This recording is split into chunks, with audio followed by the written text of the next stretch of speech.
Maintenant, je vais passer un dessin complet tiré du voyage de Chihiro, avec des couleurs un peu différentes, dans un style plutôt Ghibli. Pour commencer, je vais créer un croquis du dessin. Alors ça commence par deux cercles, qui représentent chacun la partie haute et principale du crâne. Une fois nos deux cercles construits, je vais tracer la partie inférieure du crâne, donc de profil, c'est-à-dire le menton, le côté nez, jusqu'à la limite des yeux. Et donc je représente le tout avec un angle arrondi, ça sera le menton. Ça vous permet aussi de voir dans quelle position la tête se dirige. Puis je trace le cou. Quand c'est fait, je place une queue de cheval, ici pour donner juste une petite idée de la direction de la tête. Et je vais commencer à détailler la partie basse du visage, qui est selon moi la plus importante, c'est-à-dire la présence du volume du nez, qui elle est juste après le cercle, un peu entre le nez et le menton.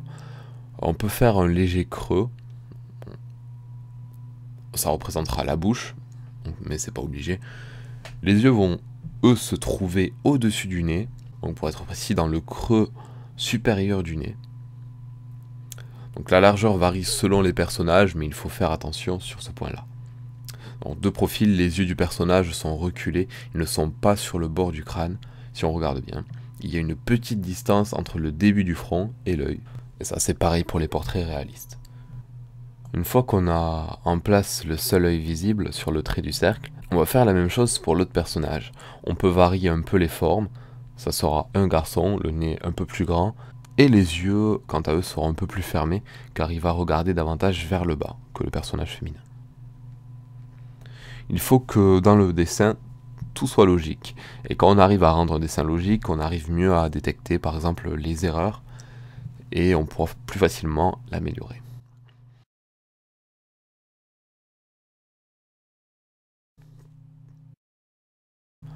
Donc je vais reprendre les coupes traditionnelles des personnages, tout doucement en faisant leur contour, et puis j'ajouterai les oreilles en face des yeux et du nez.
Une fois notre croquis terminé, on va passer à la seconde et dernière étape, le remplissage.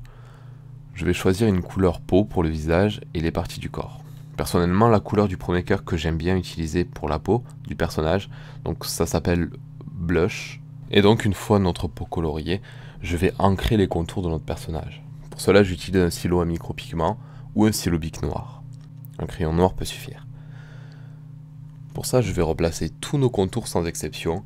Ça me permet aussi de corriger les derniers petits détails de proportion. Mais bon, là on sort du croquis, donc une fois qu'on a ancré, on peut plus vraiment revenir en arrière.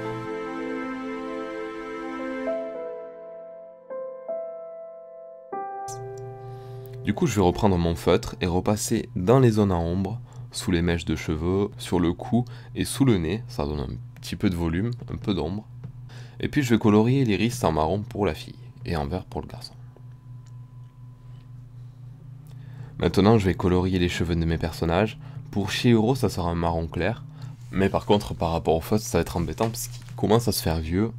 Du coup, il va laisser des traces qu'on corrigera plus tard. Pour le garçon, j'ai choisi un vert turquoise, très léger, que je trouve plutôt joli. Et on va mettre les couleurs principales sur les vêtements. Ensuite, je vais améliorer la couleur des cheveux. Pour Aku, le personnage garçon, je vais utiliser un turquoise plus foncé en crayon. Et je vais passer sur les bords des mèches principales.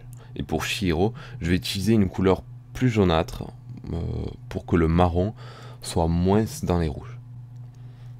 J'hésite pas à rajouter un peu de blanc sur la queue de cheval et sur la coiffure de Chihiro pour lui donner de l'éclat. Maintenant, je vais créer un élément supplémentaire. Donc j'ai imaginé que cette image est en fait une sorte de photo, de page ou un souvenir du passé qui est posé sur une feuille blanche. Je trace un cadre dans lequel je vais créer un ciel bleu et quelques nuages.